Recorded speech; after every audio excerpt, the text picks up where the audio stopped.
May our Father, Messiah, and Holy Spirit be with us. I'm trying to find it actually.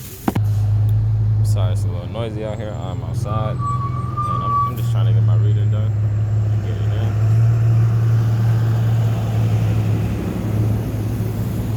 Phone up to me a little closer.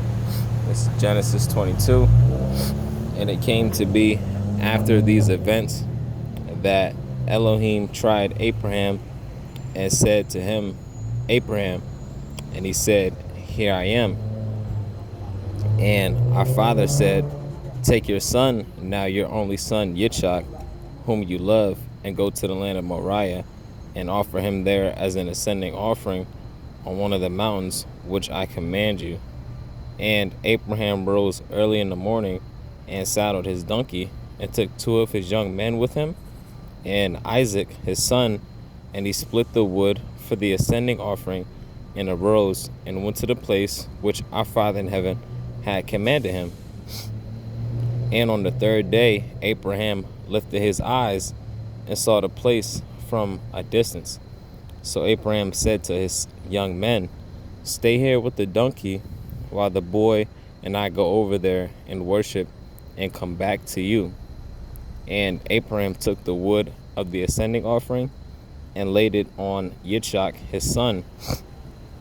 And he took the fire in his hand and a knife, and the 2 of them went together. And Yitzchak spoke to Abraham his father and said, My father. And he said, Here I am, my son. And he said, See the fire and the wood, but where is the lamb for an ascending offering? And Abraham said, My son, Elohim does provide for himself the lamb for an ascending offering. Wow, hold on, I gotta put that in my notes real fast.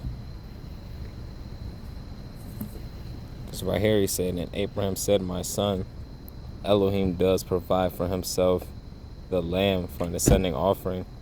That makes me think about Messiah. And the 2 of them went together. And they came to the place which Elohim had commanded him, and Abraham built a slaughter place there, and placed the wood in order. And he bound Yitzchak his son, and laid him on the slaughter place upon the wood. And Abraham stretched out his hand, and took the knife to slay his son. But the messenger of our Father in heaven called to him from the heavens, and said, Abraham, Abraham. And he said, Here I am. And he said, Do not lay your hand on the boy, nor touch him. For now I know that you fear our Father in heaven, seeing you have not withheld your son, your only son, from me. And Abraham lifted his eyes and looked, and saw behind him a ram caught in a bush by his horns. And Abraham went and took the ram, and offered it up for an ascending offering instead of his son. And Abraham called the name of the place our Father in heaven Yerai, as it is said to this day, On the mountain our Father in heaven provides. And the messenger of our Father in heaven called to Abraham a second time from the heavens, and said, By myself I have sworn, declares our Father in heaven, because you have done this, and have not withheld your son, your only son, that I shall certainly bless you. And I shall certainly increase your seed as the stars of the heavens, and as the sand which is on the seashore, and let your seed possess the gate of their enemies.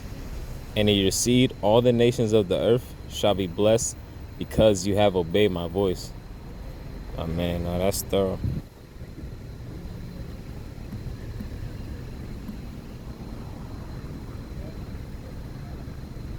Then Abraham returned to his young men, and they rose up and went together to Beersheba. And Abraham dwelt at Beersheba. And it came to be after these events that it was reported to Abraham, saying, See, Milcah too has borne children to your brother Nahor, Utz his firstborn, and Buz his brother, and Kumael the father of Aram, and Kezed, and Hazo, and Pildash, and Yilaph, and Pethuel. And Pethuel brought forth Ribkah. These 8 Milcah bore to Nahor, Abraham's brother, and his concubine, whose name was Rehumah, also bore Taba, and Gaham, and Tahash, and Maacah.